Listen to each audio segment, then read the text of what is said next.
அம்மாபாத். அளவற்ற அருளாளனும் நிகழ்ச்சி அன்புடையோன் வல்லோன் அல்லாஹ்வின் திருநாமத்தால் ஆரம்பம் செய்கிறேன்.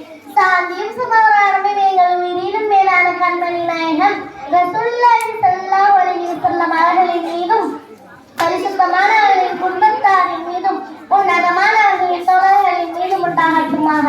மாணவர்களை பேச்சு திறனை வளர்க்க வேண்டும் என்ற உயர்ந்த நோக்கத்துடன் ஆரம்பிக்கப்பட்ட இந்த மன்றத்தில் ஆலோசனை செய்வோம் என்ற தலைப்பில் பேசுவதற்காக நான் வந்திருக்கிறேன்.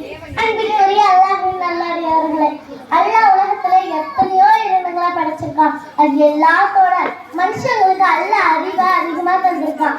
அந்த அறிவு நல்லதையும் தீயதையும் தனித்தனியா பிரிச்சு காட்டினாலும் சில சமயங்கள்ல அவன் தன் மனோயத்தை கட்டுப்பட்டு தவறான வழியில சென்றான்.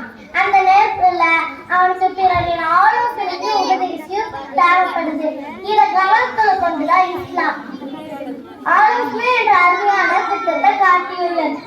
நம் வாழ்க்கையில சிக்கலான பிரச்சனை வரும்.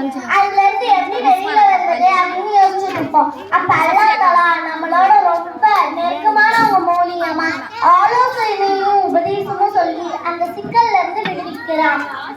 அந்த நேரத்துல அறிவும் அனுபவமும் உள்ளவங்க ஏதாவது ஒரு நல்லது சொன்னாங்கன்னா உடனே ஏற்றுக்கொள்ளணும். நம்ம வாழ்க்கையில ஒரு விஷயத்தை செய்யலாமா வேண்டாமா அப்படின்னு யோசிச்சுட்டு இருப்போம்.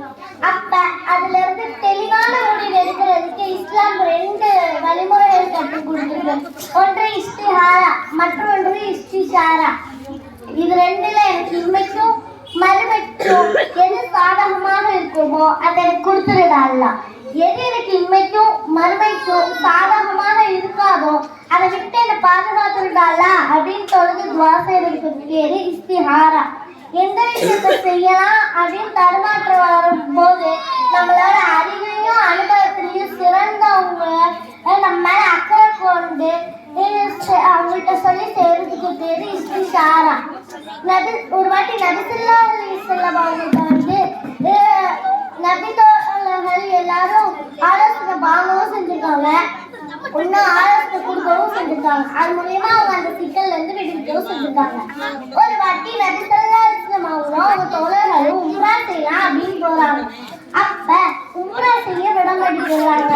அப்ப வந்து அவங்க உடன்படிக்கை எடுக்கிறாங்க.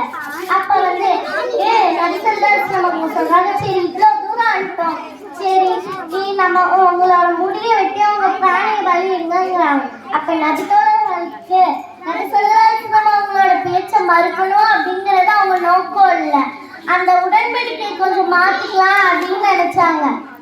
அப்ப உம்மு சல்மா ரலியல்லாஹு அன்ஹா வந்து சொன்னாங்க, நீங்க முதல்ல உங்க முடிய வெட்டி உங்க பிராணிய பலியிடுங்க. அப்புறமா நபி ஸல்லல்லாஹு அலைஹி வஸல்லம் அவங்க அதை கேட்டு அவங்க முடிய வெட்டி அவங்க பிராணிய பலியிடுங்க. உடனே அதை பார்த்துட்டு ஒவ்வொரு நபித்தோழர்களா அவங்க முடிய வெட்டி அவங்க பிராணிய பலியிடுனாங்க. அப்புறமா அவங்க போட்டிருந்த உடன்படிக்கையும் அன்னைக்கே முடிஞ்சு வச்சு சமாதானம் ஆயிட்டாங்க. ஒரு போர் நடக்காங்க, அந்த போர்ல சால்வ் ஆயிட்டாங்க.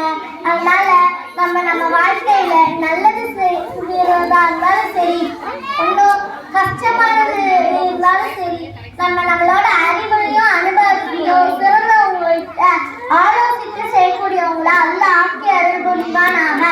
ஆமீன் ஆமீன் யா ரப்பல் ஆலமீன். அஸ்ஸலாமு அலைக்கும் வரஹ்மத்துல்லாஹி வபரகாத்துஹு.